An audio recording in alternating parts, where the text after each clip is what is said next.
SWIFT got hacked, Brazil is fighting for their internet freedom, scammers use DDoS claims to make bank, and more. Today on ThreatWire.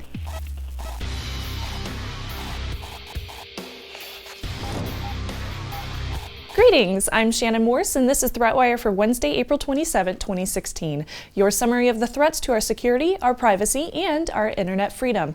We are inching towards our next goal on Patreon, which will help us fund a downloadable version of this show in podcast apps. And you can help by visiting patreon.com/ThreatWire. Now, on to the news. So way back in February, the Bangladesh bank was the victim of a cyber attack where hackers got away with $81 million. It was a lot of money. Now, it would have been even more money if the hackers hadn't made a suspicious typo on their attempted transfers, which ended up making the bank end up canceling the rest of them and then looking into it.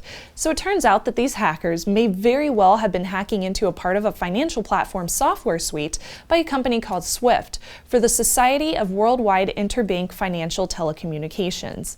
SWIFT is a co-op owned by 3,000 financial institutions, and their software facilitates communications to over 11,000 banking institutions for payment orders and transfers.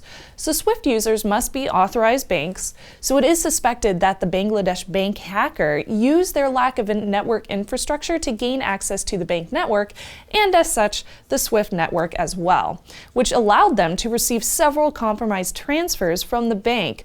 $81 million worth. Could have been $1 billion if they didn't get caught. So SWIFT reported on Monday that they were aware of malware in their systems, which they suspect is being used to target their clients. A part of the software suite called Alliance Access Server Software is the suspected vulnerable vector. The malware used would modify Access Alliance's database of transfer logs, along with deleting account records, manipulating account balances so nothing was suspected, and it even manipulated hard copies of transfers that were printed by the Bangladesh bank's printer. So SWIFT released a security update and a press release about the malware on Monday. While the only instance of this malware being used in the wild is with the Bangladesh bank, it is a heist on a huge scale. So if SWIFT clients do not update their systems with the security patch, they could easily be next if they don't take proper precautions as well, like not using a $10 network switch for starters. I feel like that would be a good idea. On Wednesday of this week, the lower house of Congress in Brazil will vote on 7 proposals to combat cybercrime, which critics are saying will restrict open internet freedom and allow law enforcement to censor online discourse and delve into personal data of its citizens. Similar cases have been made into law in other countries, which in turn has a negative effect on the free speech of bloggers, activists, and journalists who speak out about politics in their countries. The proposals include giving the government the ability to block internet services as they deem necessary, require services to give law enforcement IP addresses, which, by the way, is not a person.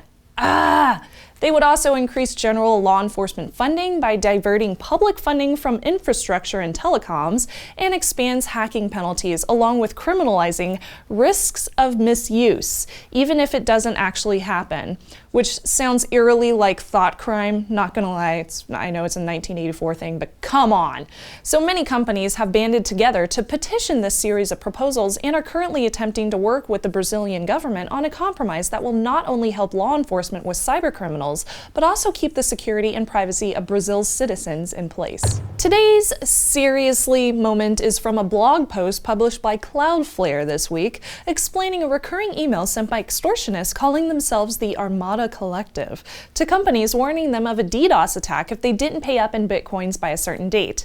So far, the scammers have gotten more than, get this, $100,000 in bitcoins, and they haven't DDoSed anybody. They're just threats. In fact, not any single instance has been reported of the scammers actually pulling off a DDoS. We don't even know if they know how.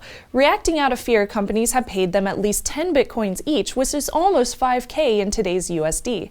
Now, if it smells like a scam, if it looks like a scam, I'm gonna say it's probably a scam. 2 hacks have occurred to popular services this week, including Spotify and beautifulpeople.com. Spotify has not clarified at the time that a hack of their their systems has actually occurred, but many users have come forward publicly saying that they've gotten locked out of their accounts and they had their email addresses and or their passwords changed. So more in this story will be shared on our social networks as it unfolds.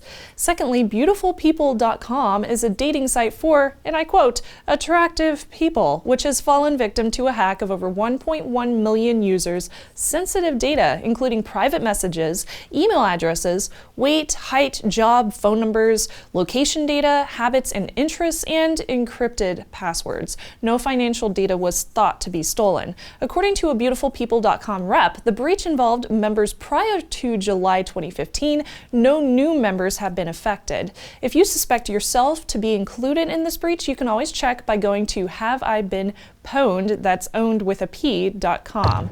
Before I go, I want to give a huge thanks to everyone who has supported the show so far on Patreon. Seriously, you guys are the reason why we can keep the lights on for the show. If you find value from this and you can spare a few cents per month, please consider becoming a patron at patreon.com/threatwire, and we may even feature your adorable fur babies, cats and dogs and everything in between, like these ones, in our next episode. And we got some new ones. Really appreciate it. So thank you so much for sharing.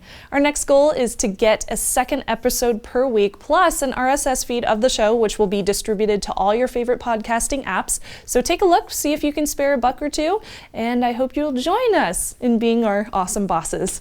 I hope that you'll contribute to help keep the show coming, completely independent, completely ad-free.